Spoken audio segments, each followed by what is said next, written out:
This is a video I've really wanted to talk about and has been a consistent thought on my mind, especially after one of my TikToks did well this past week and gained a small bit of attention.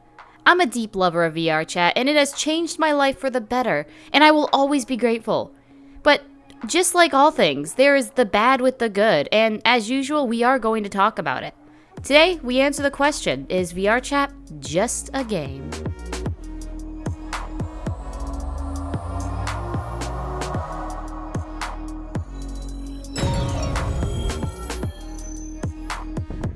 Now, I've been seeing a lot of comments lately, both on my videos and many other ones, of the two very polar sides people take when bringing up the influence this game has on someone.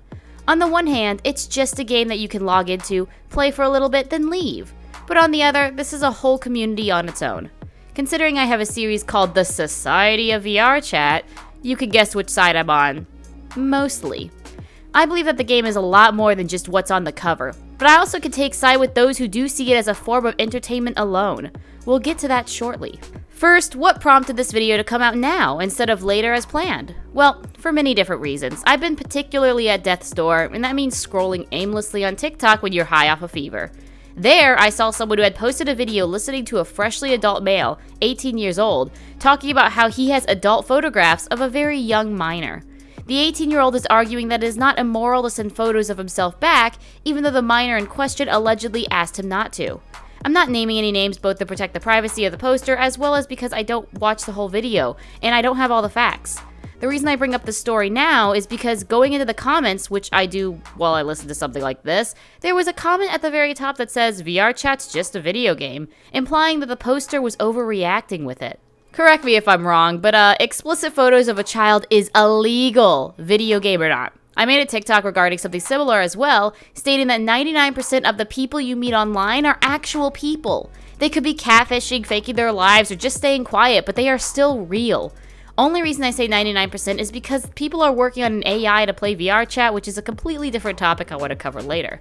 I feel like this odd barrier has been heavily influenced by games like Call of Duty and other toxic accepting communities. When you hear a player throw down a sexist or homophobic slur, it doesn't matter too much to them, since people argue it was in the heat of the moment. It is ingrained with these games that being toxic is just as normal as breathing, and the only thing worse than dropping an N-bomb is camping. At the end of the day, it is your desensitization that normalizes these kinds of actions, not the moment. It takes years to get used to dropping words that are inappropriate in any connotation that in normal situations are considered offensive. And this isn't a conversation many people inside these communities want to have, that their norm isn't normal. There's so many instances where friendships and even relationships have been ruined because the players snuck around to play Call of Duty only if because they partake in slur calls. The point I want to make is that in those kinds of games, some people are used to calling the players on the other side some very deplorable things. Just look up women harassed on video games, and you'll find a whole slew of content with actual conversations between players and some bad mouther.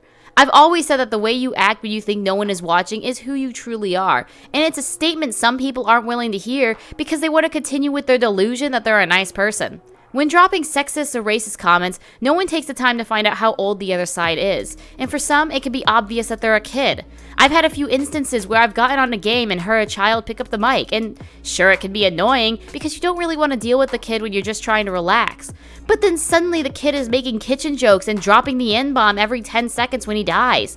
He has an incredibly short temper and continues to scream so loudly that his mic is breaking apart. That isn't healthy. Nor should it be normalized, but in the gaming world, it is. Where do you think all these children learned how to act this way? Sure, some of them could have learned from their parents or outside sources, but I could bet my buttons that a large portion of their influence comes from the game itself. Do I think children under the age of 16 should play games like Call of Duty?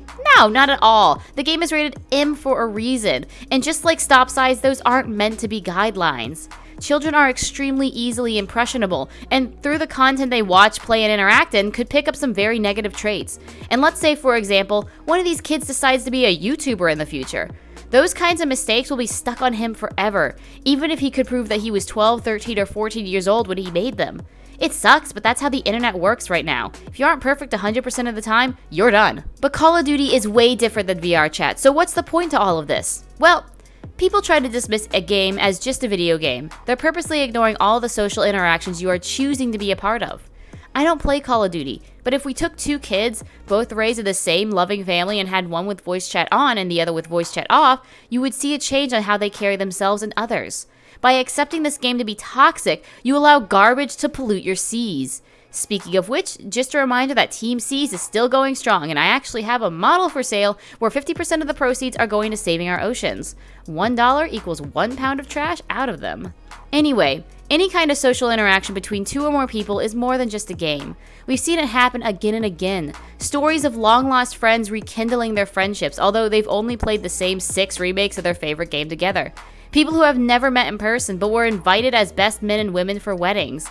Having more trust in those faceless friends than the ones at your day-to-day life, because you feel like you could be a bit more open with yourself. Those friendships aren't fake, and don't disappear once the game is turned off. On the flip side, people have actually been in harm's way because of people they met in the game, and private information has been leaked because of similar interactions. When you can step away from something and it still follows you around, that is when the situation changes from just a game to being socially related. And I am still just talking about games like Call of Duty, Halo, and Battlefield. VRChat is a game all about making social connections, which makes this much more complex.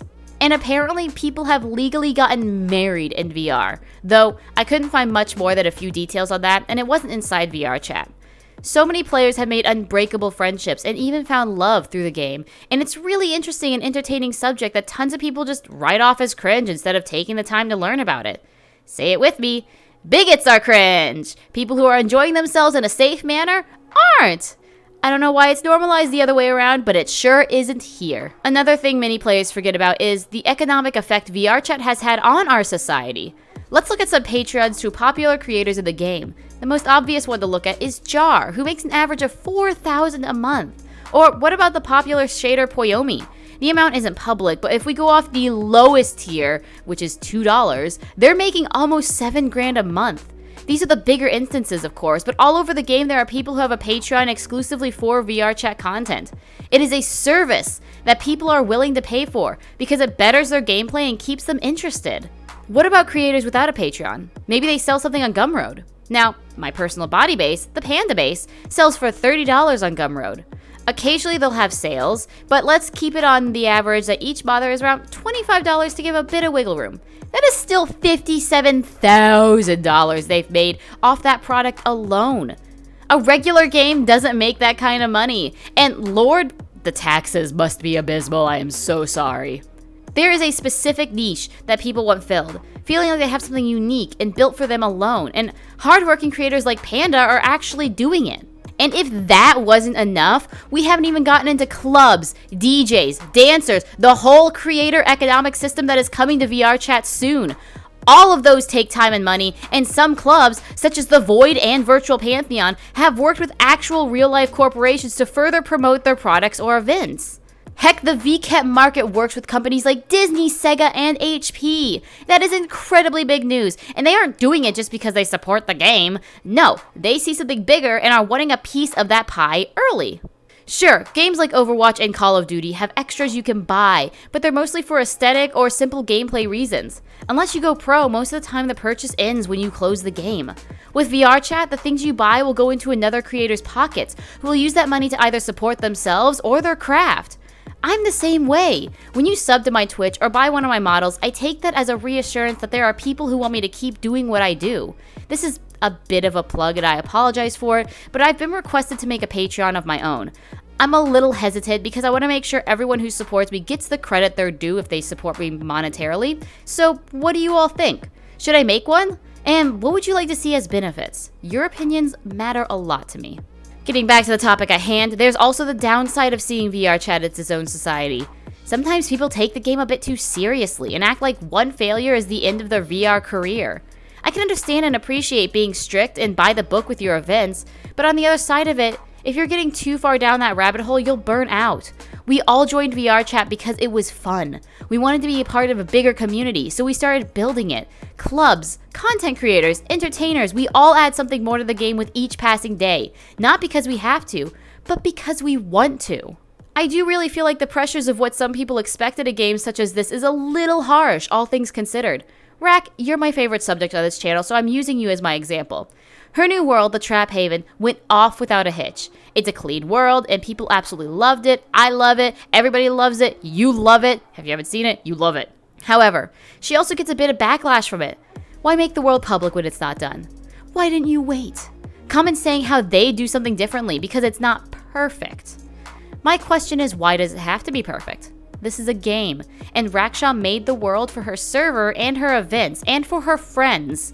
Her followers can give suggestions, and it always helps having new ideas, but also at the end of the day, it is her world. She made it, in most part for herself. I've had this talk many times, but I am tired of the idealization that somebody has to be perfect to be successful.